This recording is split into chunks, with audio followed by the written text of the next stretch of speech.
მოგესალმებით. ეთერშია საქართველოს პარლამენტის ეროვნული ბიბლიოთეკის ინტერნეტ-რადიო გადაცემით ახალი ინიციატივები ეროვნულ ბიბლიოთეკაში.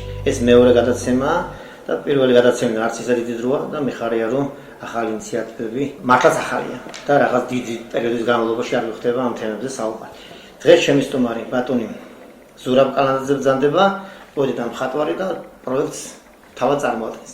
თუმცა მანამდე ავტობიოგრაფია მოკლედ ანკლად ეს უკვე თქვენინება ბატონო ზურაბ. გისმით.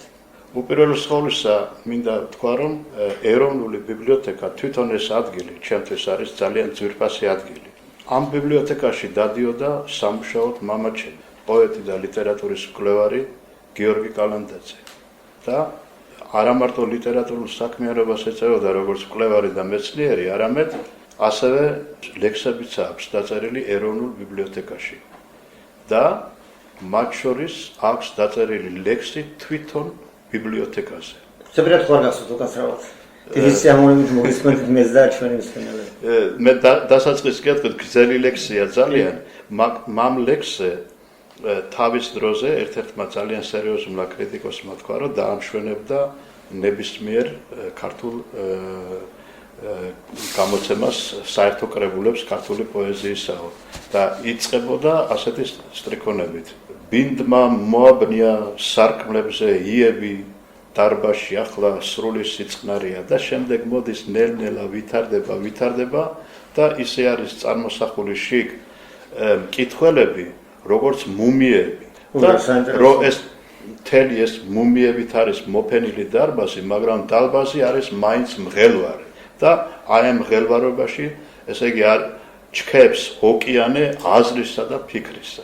აი ეს იყო ამ ბიბლიოთეკა მეც ამ ბიბლიოთეკაში შეიძლება ითქვას რომ გავიზარდი. არა მარტო მუშაობდი, არამედ პატარაობისას მოვდიოდი, ვესწრებოდი და უყურებდი ძალიან ბევრი პოეტის, მეცნიერის, ასე თქვათ, განვითარებას, დაბადებას, მერე მის წარმატებებს და მეც ამ ბიბლიოთეკაში გამოცემული მაქვს თვითონ ბიბლიოთეკის ეგიდით 6 თუ 7 წიგნი, რომელიც შეეხებოდა ჩვენ თაობელთა ლიტერატურულ მემკვიდრეობას. მირზა გელოვანი, ლადო ასათიანი, გაბრიელ ჟაბუშანური, ალექსანდრე საჯაია და ასე შემდეგ და მათ მოღვაწეობას. ასე რომ ძალიან სასიხარულო არის ჩემთვის, რომ დღეს მეძლევა საშუალება, რომ ეროვნული ბიბლიოთეკის თანამშრომლებს სიყვარულით უთხრა, რომ ეს ბიბლიოთეკა არის ეროვნული კულტურის დიდი კერა, რომელიც ყოველთვის იღებდა და მომავალშიაც ჩემი ხმარწმენით მიიღებს მონაწილეობას ქართული სულიერი სამყაროს განვითარებაში და მის რა თქმა უნდა დანარჩუნებაში იმ ძირითადი ხარისხისა ჩვენი სულიერი მოთხოვნილებებისა, რომელიც იდეაში ყველა ქართველს უნდა ჰქონდეს. რაც შეეხება ჩემს როგორც ბიოგრაფიულ მონაცემებს, როგორც კითხვა იყო დასმული, აქედან აღნიშნავ ერთს, რომ ამ ეტაპზე მე აქ არ ვცხოვრობ ჰოლანდიაში, იქ მიწევს მოღვაწეობა, მაგრამ არ დამინებებია იქ თავი ჩემი იმ საქმიანობისთვის, რომელსაც ვეწეოდი საქართველოში, მათ შორის ეროვნულ ბიბლიოთეკაშიც, ასე ვთქვათ. ასე რომ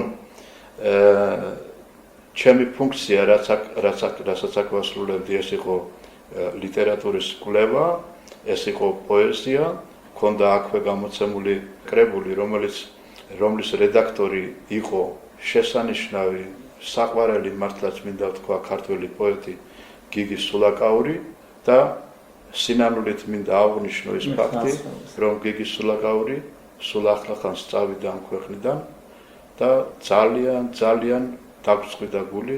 რაც შეეხება პროექტს, რომელსაც ვაპირებთ ეროვნულ ბიბლიოთეკასთან გავაკეთოთ და რა თქმა უნდა ეროვნულ ბიბლიოთეკასთან თანამშრომლობა ეხლაც ძალიან სასიამოვნო არის ჩემთვის. ეს არის ერთობლივი პროექტი ჰოლანდიისა და საქართველოსი, რომელიც დაიწყება და გაიხსნება ეროვნულ ბიბლიოთეკაში და მას ქვია სახელწოდება მისი არის Georgian Contemporary Art. მასში ძირითად მონაწილეებად შესულები არიან 4 მხატვარი, ეს არის ალექსანდრე კვარაცხელია, რომელიც ამ ეტაპზე ცხოვრობს და მოღვაწეობს პეტერბურგში, 2 მხატვარი ეს არის დავით პოპიაშვილი და გიორგი კუხალაშვილი, რომელიც ცხოვრობს და მოღვაწეობს საქართველოში და მათ შორის მეც მივიღებ მონაწილეობას ამ ეტაპზე როგორც მხატვარი და როგორც პროექტის მენეჯერი ამ გამოფენაში. ვფიქრობ ძალიან საინტერესო პროექტია და დარწმუნებული ვარ, რომ მას ბევრი ნახველი ეყოლება და რა თქმა უნდა გაგრძელდება. ვიდრე გადაცემას დავასრულებდით, მინდა კიდევ ერთხელ მოიგონოთ ბატონი გიგი სულაკაური.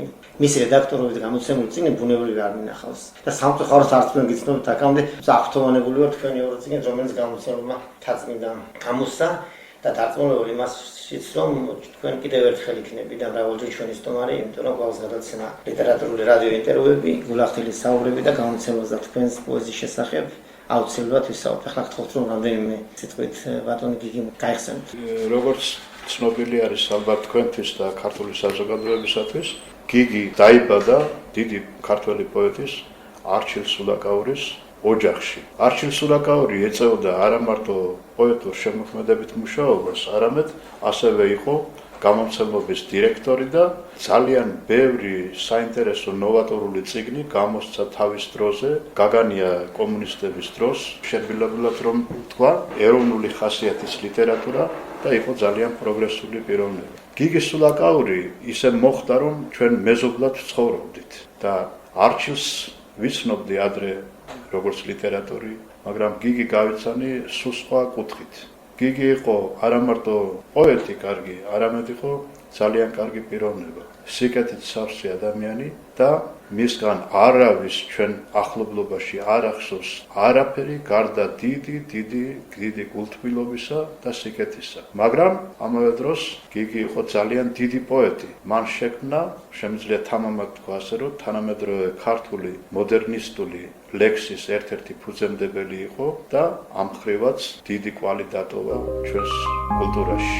დიდი მადლობა ბატონ ზურაბ, იმედია რომ კიდევ ერთხელ შევხვდებით და გამოფენაზე რა თქმა უნდა გადავიღებთ. დიდი მადლობა თქვენ მოწვევისათვის.